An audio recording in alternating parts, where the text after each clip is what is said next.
Graça e paz, igreja, amém? Bom dia a todos. Convido para abrir as nossas Bíblias no Evangelho segundo escreveu Lucas, capítulo 10.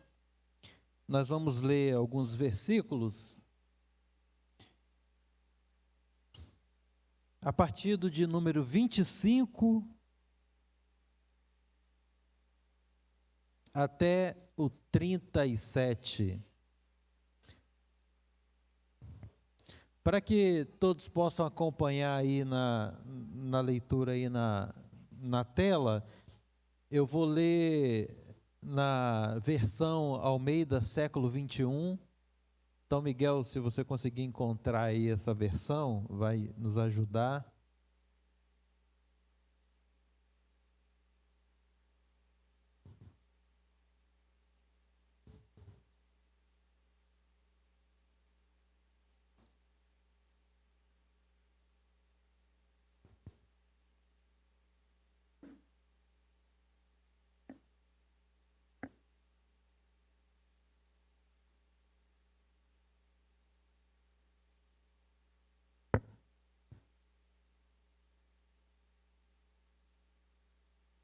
Evangelho segundo Lucas, capítulo 10. Quem encontrou, diga amém. Amém. Todos encontraram, né? Inclusive aí na tela, né? Amém. Nos diz assim, Lucas, capítulo 10, a partir do verso de número 25, um texto muito conhecido.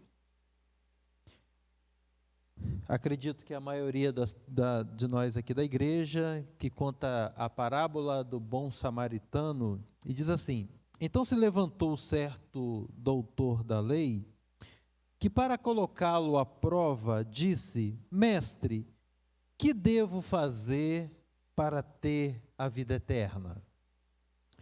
Jesus lhe perguntou: o que está escrito na lei? Como lês? E ele lhe respondeu: amarás o Senhor teu Deus de todo o seu coração, com toda a alma, com todas as forças, com todo o entendimento, e o próximo como a ti mesmo. Disse-lhe Jesus: respondeste bem, faze isto e viverás. Ele, porém, querendo justificar-se, perguntou a Jesus: e quem é meu próximo? E Jesus lhe respondeu: um homem descia de Jerusalém para Jericó e caiu na mão de assaltantes, que o roubaram e depois de espancá-lo foram embora, deixando-o quase morto. Por acaso, um sacerdote descia pelo mesmo caminho e, vendo, passou longe.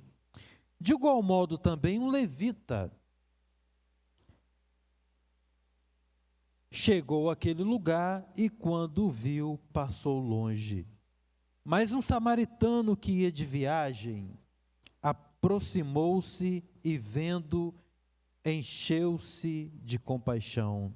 E chegando perto dele, enfaixou suas feridas, aplicando-lhes azeite e vinho. E pondo sobre a sua própria montaria, algumas versões sobre a sua cavalgadura, levou-o para uma hospedaria e cuidou dele. No dia seguinte, pegou 2 denários ou 2 dinheiros, entregou-os ao hospedeiro e disse: cuida dele, quando voltar te pagarei tudo o que gastares a mais.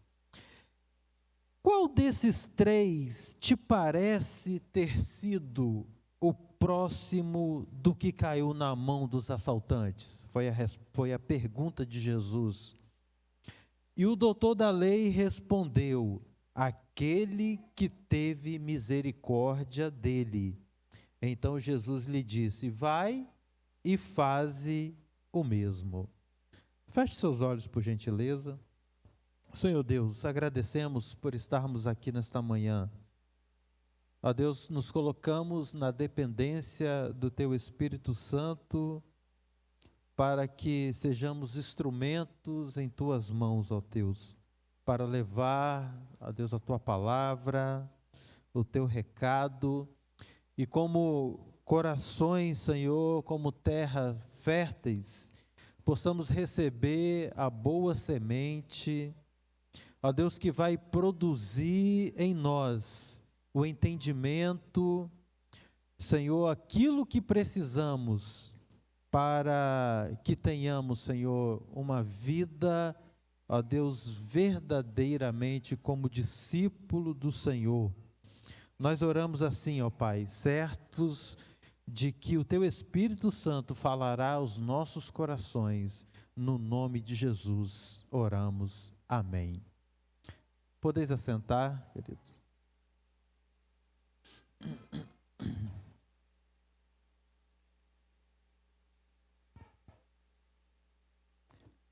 Eu iniciei dizendo que esta parábola, ela é muito conhecida e, por certo, se eu perguntasse aqui, muitos já ouviram a parábola do bom samaritano.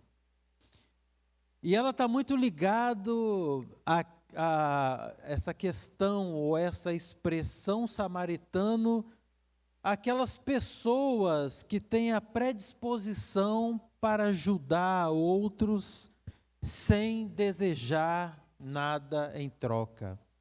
Inclusive existem projetos, né?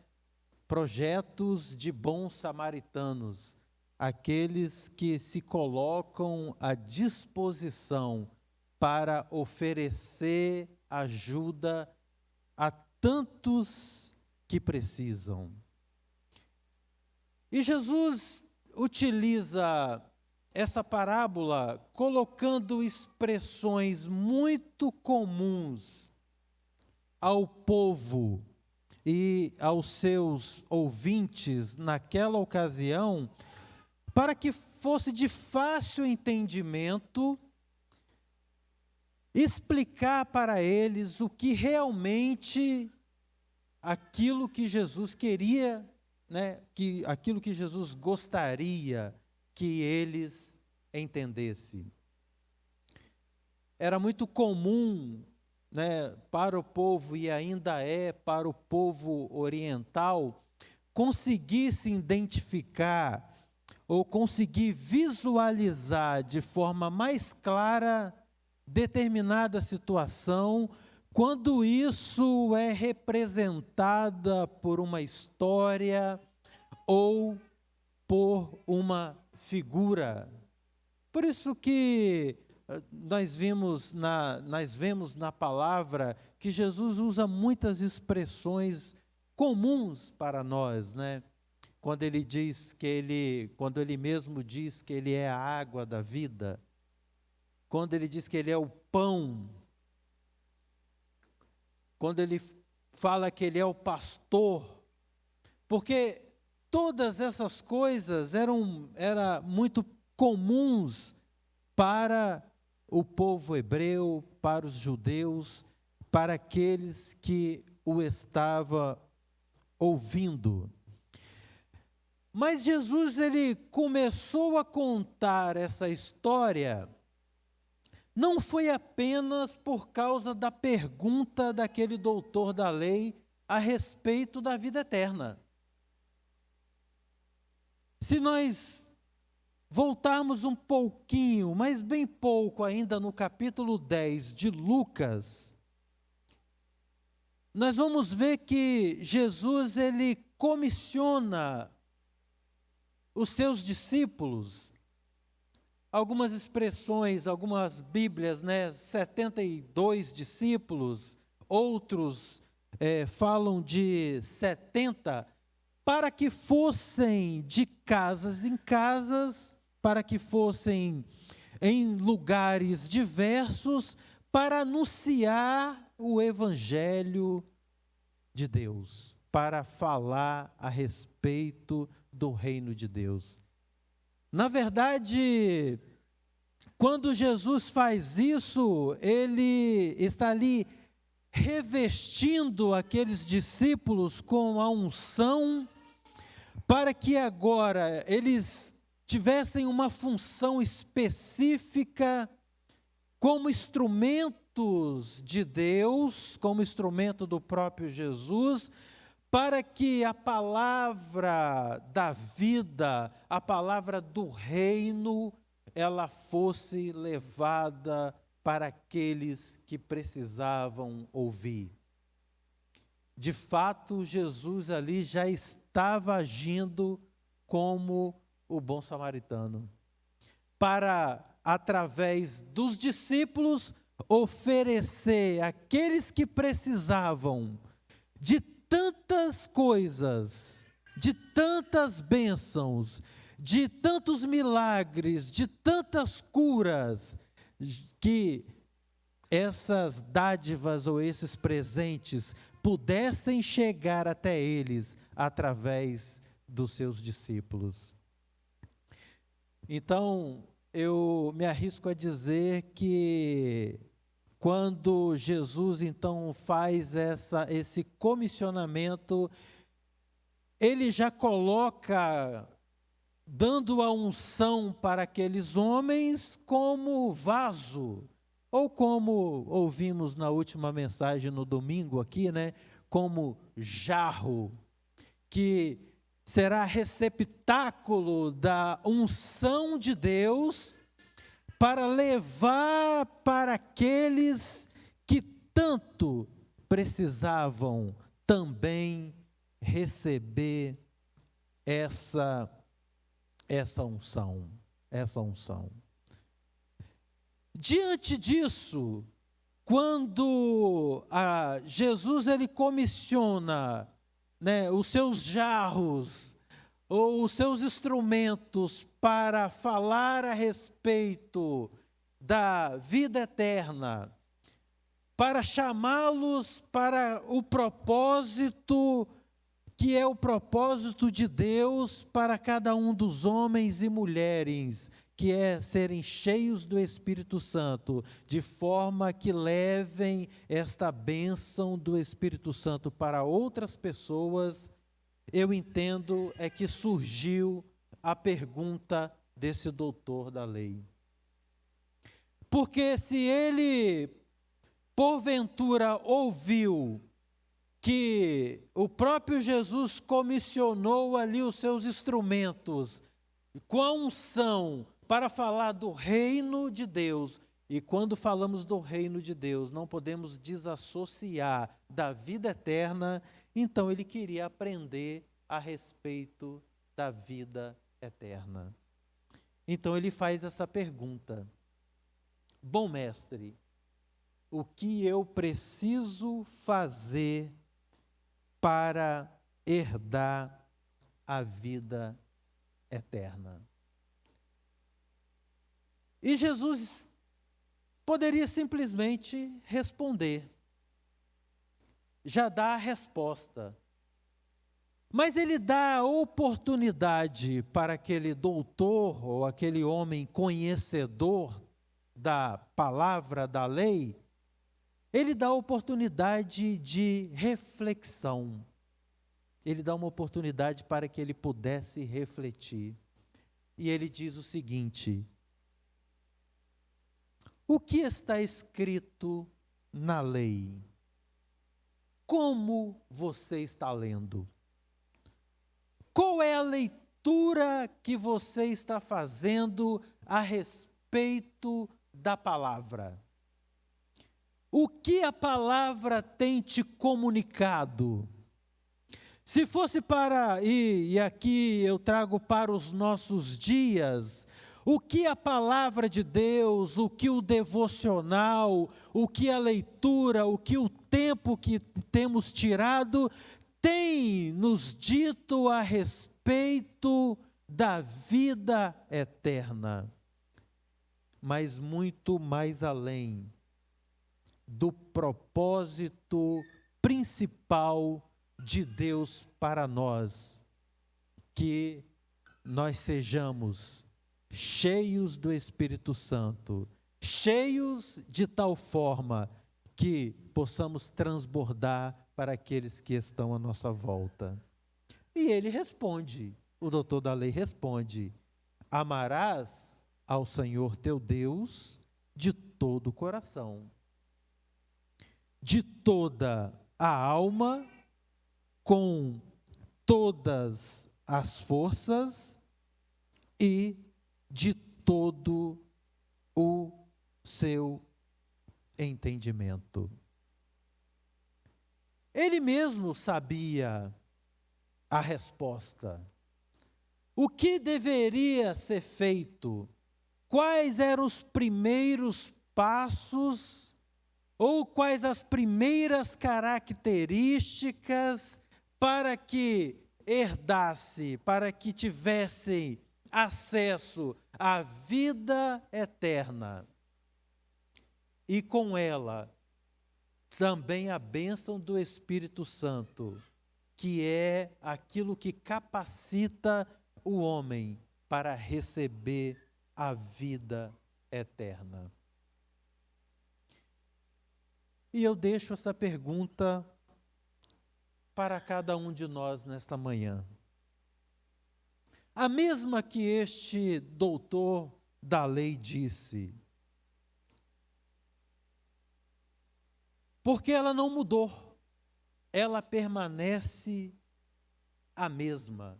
E a primeira começa exatamente com aquele que merece todo o nosso louvor, a nossa adoração. Amar a Deus de todo o coração. Já ouvimos por diversas vezes o que é amar a Deus de todo o coração.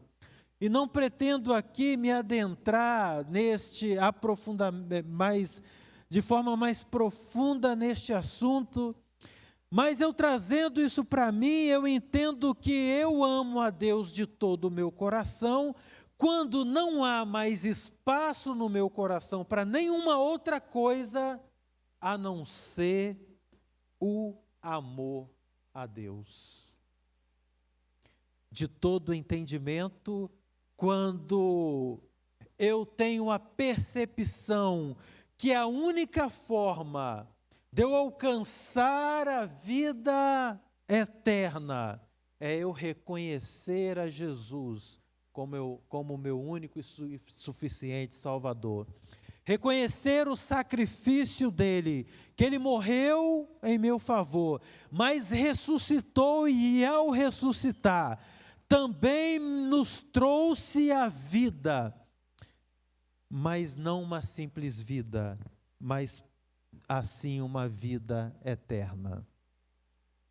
E de todo as minhas forças, porque agora, uma vez que sou cheio do Espírito Santo, o meu propósito, as minhas ações, a concentração das minhas atividades, o meu gasto de energia e das minhas forças, como vaso, ou como jarro, ou como instrumento, é para cumprir a vontade de Deus, que é que ele possa alcançar ainda uma grande e imensa família. Jesus responde para ele: olha, você disseste bem, está certinho, faze isto e viverás. Mas aí tem uma terceira característica, que é amar o próximo. E é aí que às vezes nos pegamos, porque amar a Deus, às vezes, né, vou até aqui usar a expressão, parece fácil, né? Porque eu posso dizer, né, eu amo a Deus, eu posso escrever lá nas minhas redes sociais que eu amo a Deus, eu posso pregar na minha geladeira ou no para-choque do meu carro, se é que usam isso ainda, né? Com esse meio tecnológico, quase ninguém mais usa. Mas há diversas formas de eu dizer que eu amo a Deus. Mas e amar ao próximo? Então ele faz a pergunta: quem é meu próximo? Vira para o irmão que está ao seu lado e pergunta assim: quem é o meu próximo?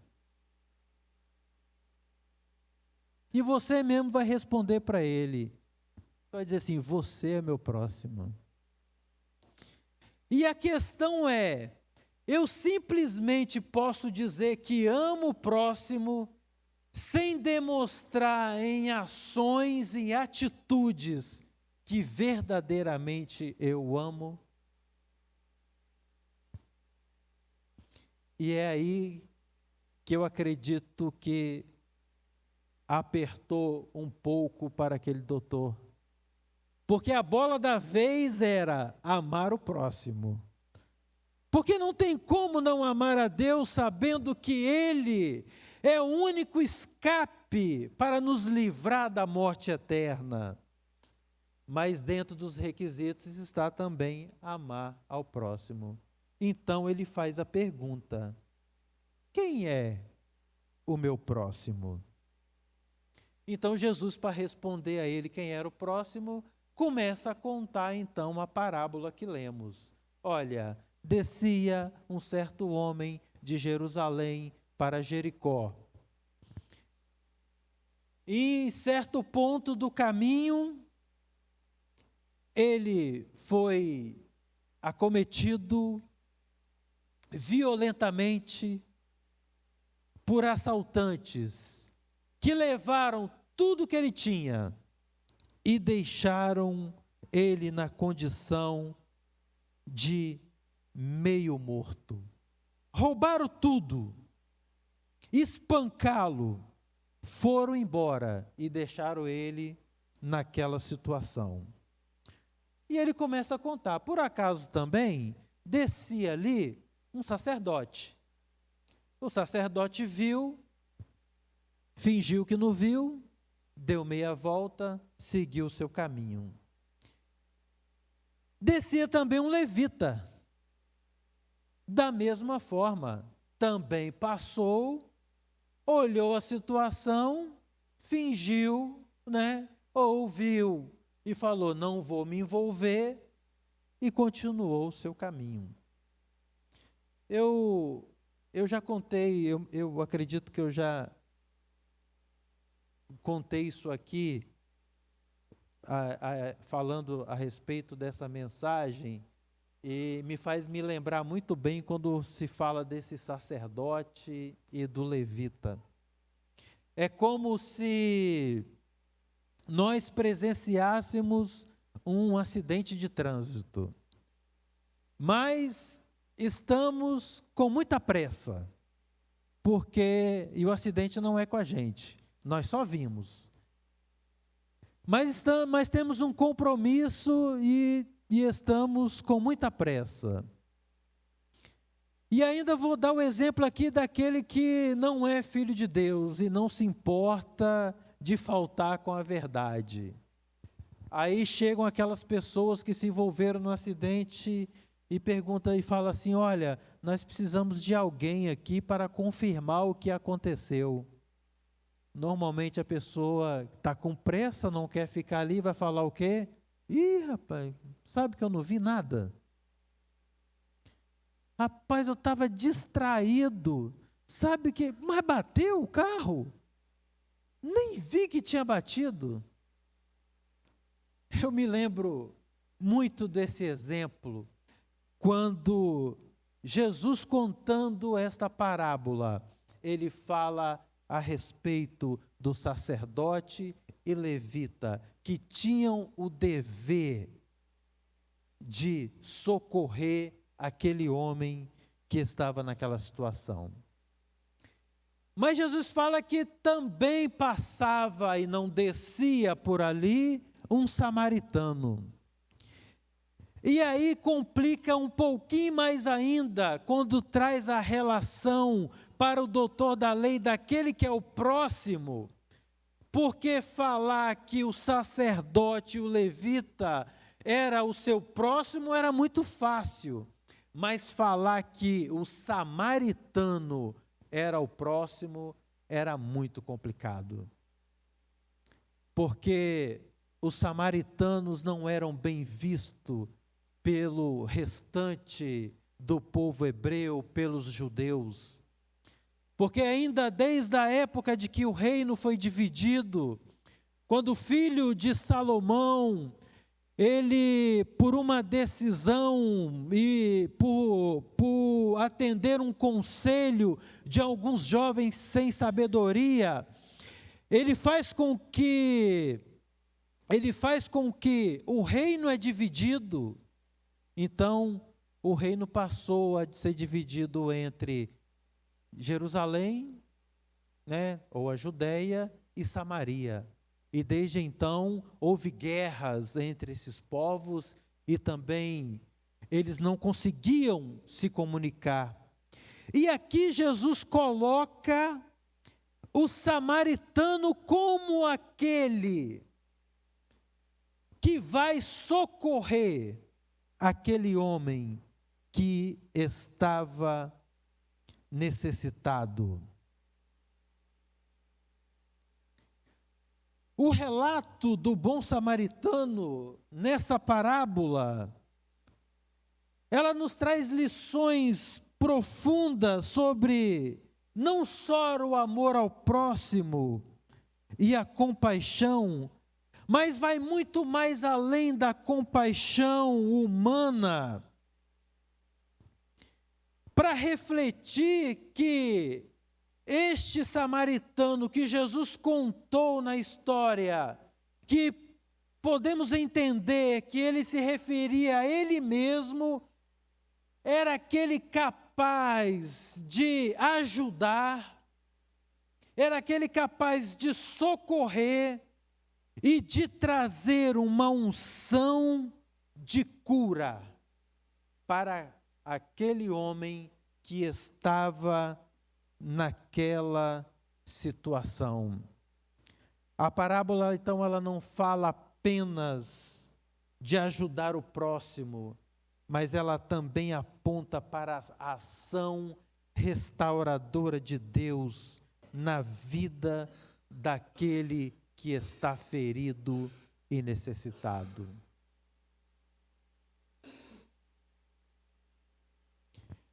Porque por muitas vezes eu inclusive já ouvi que descer de Jerusalém para Jericó representa uma atitude completamente errada, porque não deveria sair do lugar que era lugar como bênção para o lugar que outrora foi considerado amaldiçoado e que teve até as suas muralhas derrubadas, mas era uma rota comercial, era um caminho a ser feito, aonde transações comerciais aconteciam, e aqueles que já tinham entendimento de que a adoração deveria ser em Jerusalém, fazia essa rota constantemente.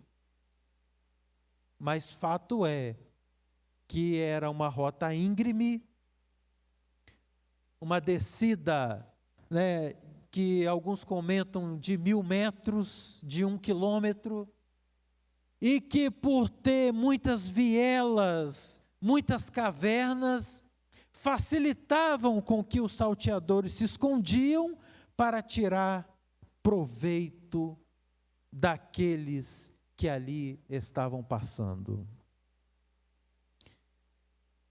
Mas o que eu quero salientar aqui é que este caminho, esta rota,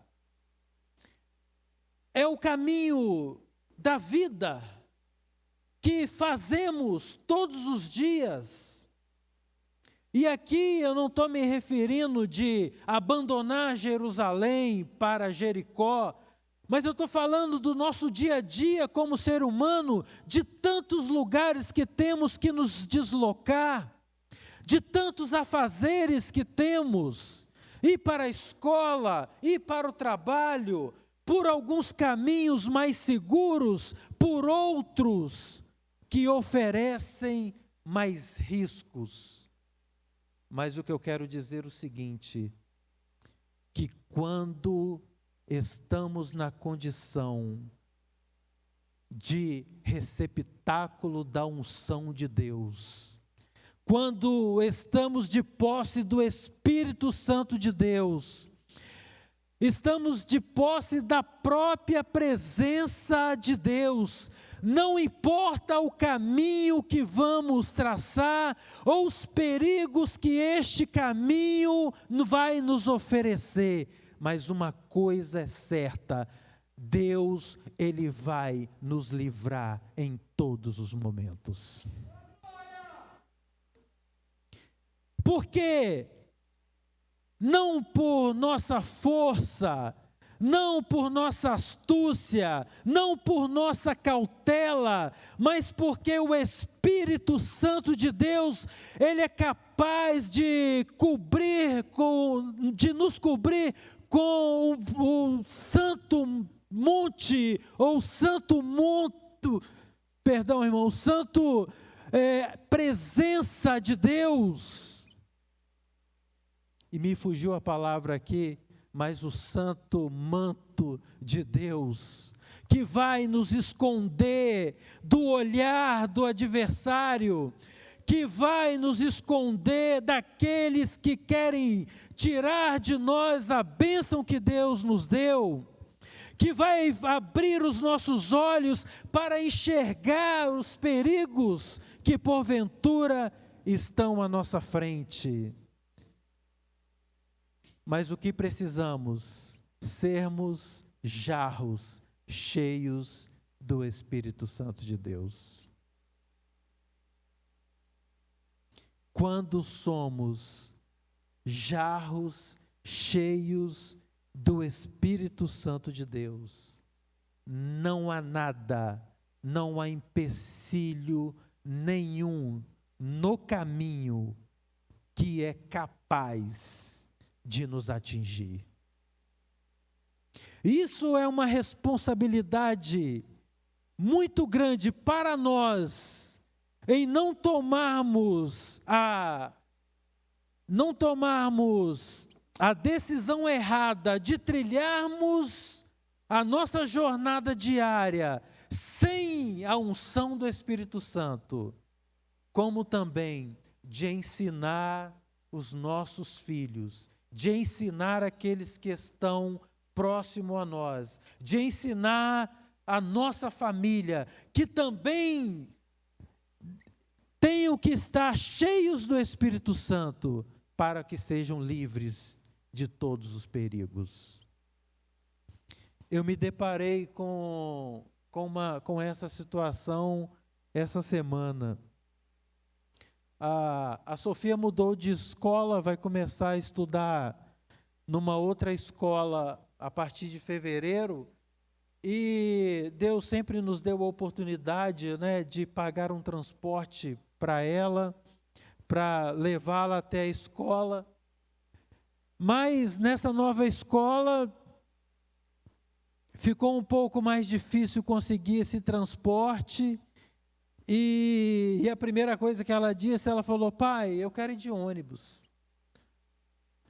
Eu, na minha época, irmãos, como sempre andei de ônibus, como eu ia para a escola a pé e voltava a pé, mesmo depois de um dia de trabalho, ir de carro seria assim, o suprassumo. Eu não trocaria isso por nada. Mas nós vivemos outros tempos. Quem tem a oportunidade de sempre andar de carro, quer andar de ônibus. Mas vamos respeitar, né? Mas a minha preocupação é, meu Deus, como eu deixo a minha filha pegar um ônibus e ir sozinha para a escola? E eu me lembrei que aos 11 anos eu já saía de Cariacica e via até Bairro de Fátima para fazer afazeres que meu pai pedia. Mas eu me esqueci desse detalhe, né? Apesar que isso tem tempo, né? Não tinha nem idade de passar a roleta, né? passava até por baixo da roleta, nem pagava passagem naquela época ainda. Mas eu falei, meu Deus, deixar minha filha ir de ônibus. E quando eu estava lendo e meditando nessa palavra, eu falei bem assim, o meu foco está no lugar errado. A minha preocupação não tem que ser se ela vai de ônibus, se ela vai de carro, se ela vai no transporte público, ou se ela vai no veículo dirigido por mim ou pela Bruna. O meu foco é ensiná-la que ela tem que estar cheio do Espírito Santo. Porque uma vez cheio do Espírito Santo, ela estará livre de todos os perigos. Porque onde há o Espírito Santo de Deus, há o próprio Deus, e aí o mal, ele não pode se aproximar.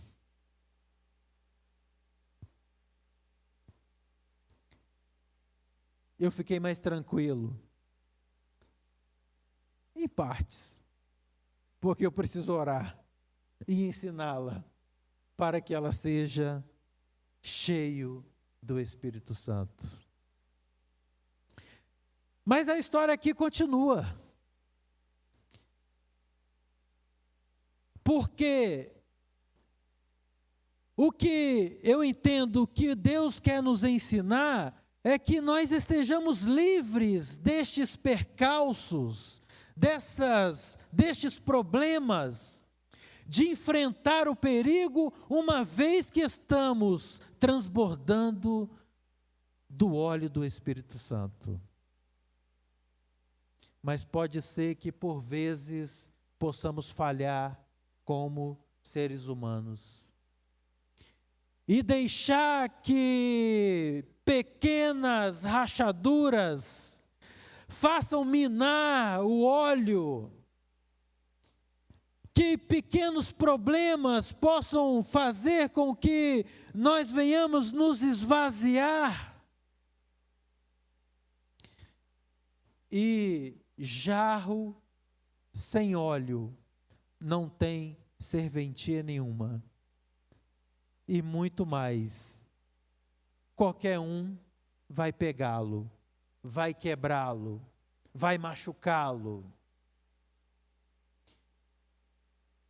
Mas mesmo que, se isso acontecer, e pela fé eu declaro que nós, este ano, vamos ser cheios do Espírito Santo a ponto de não precisar de enfrentar momentos como esse.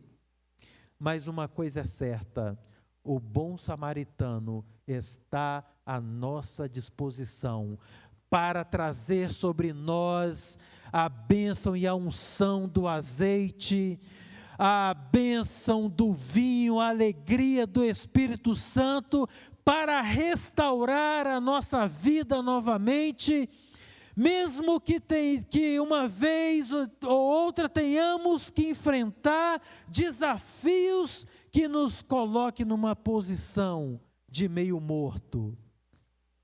Mas a grande notícia é, o bom samaritano, o Senhor Todo-Poderoso, que trilha por este caminho à procura daqueles a quem Ele possa dispensar ou conceder a sua bênção, a sua dádiva, a sua ajuda. Este bom samaritano, ele está à disposição para trazer a unção da cura e da restauração. E muito mais do que isso, sair do lugar dele e nos colocar em seu lugar. Porque às vezes a pancada é tão dura que fica difícil caminharmos. E é nesta hora que ele nos oferece a sua montaria ou a sua cavalgadura. para nos direcionar para o local aonde possamos continuar recebendo cuidado. Quando Jesus perguntou e quando Jesus contou essa história, Jesus então faz uma última pergunta para o doutor da lei. Olha, depois de tudo que eu te falei, qual desses três te parece ter sido próximo daquele que caiu na mão dos assaltantes? Eu faço a pergunta para a igreja. O que você responderia? Qual desses três te parece ter sido o próximo? Quem foi o próximo? A própria palavra diz. Quem ajudou? Vou iniciar, vocês terminam, tá? Vou falar só o início. O samaritano. Mas ele respondeu? Ele podia ter respondido, foi o samaritano. Mas eu achei interessante a resposta que ele deu. Interessante e triste. Para mim, parece que é aquele que teve misericórdia dele. Ele não disse que foi o samaritano. Quando este bom samaritano, ele traz sobre nós a unção da cura, e ele nos conduz para a estalagem que a palavra fala, nos coloca num local onde tenhamos a condição de ser cuidados. E aqui eu não tenho dúvida de dizer que esta estalagem é a igreja.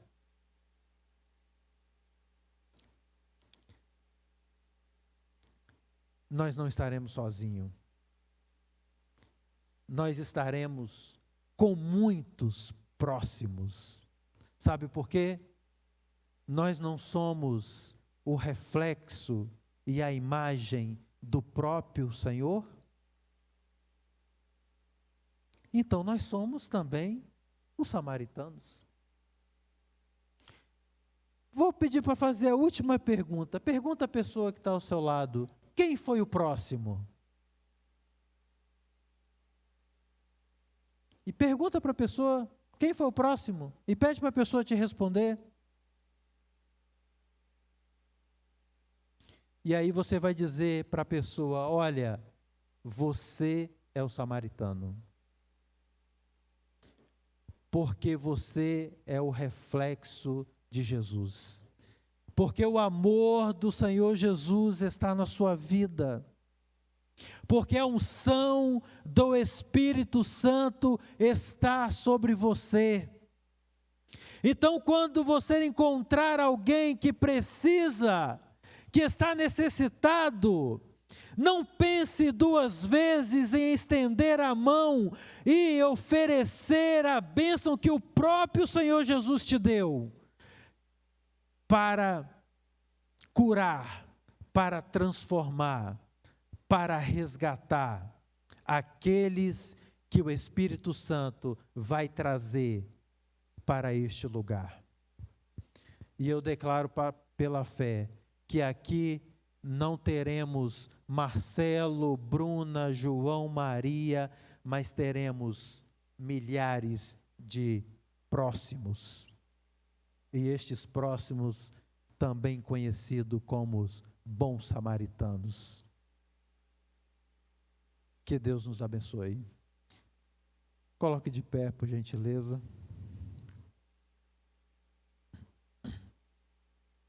Eu convido o Ministério de Louvor.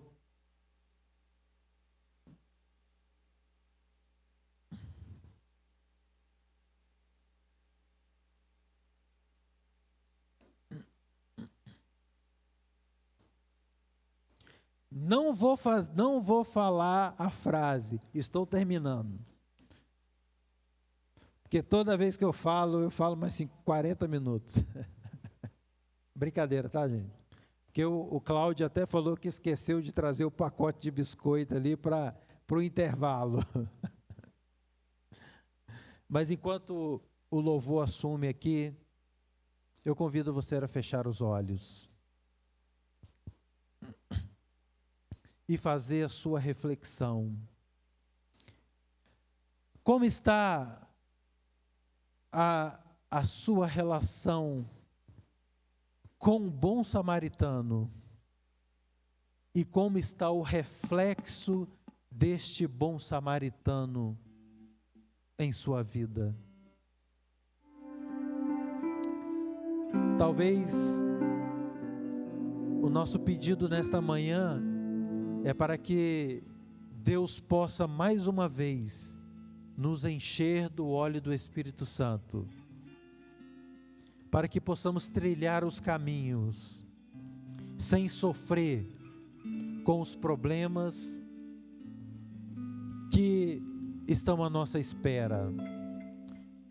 Mas talvez já estejamos nessa situação, já estamos colhendo as consequências de ter começado a caminhar sem a unção do Espírito Santo, por mais que desde o início do ano nós já estamos sendo ensinados a isso. Se for uma dessas situações, não deixe de orar a Deus nesta manhã e pedir para que Ele possa trazer a restauração à sua vida. Se for para encher do óleo, que o Espírito Santo te faça transbordar nesta manhã. Mas se for cura e restauração, que Ele também possa produzir isso em você. E se você desejar, você pode vir à frente para que possamos orar juntos. Enquanto cantamos, temos a liberdade e não podemos perder a oportunidade de sermos cheios do Espírito Santo, de sermos curados, de sermos transformados, porque o Espírito Santo de Deus está aqui nesta manhã exatamente para cumprir este papel em cada um de nós.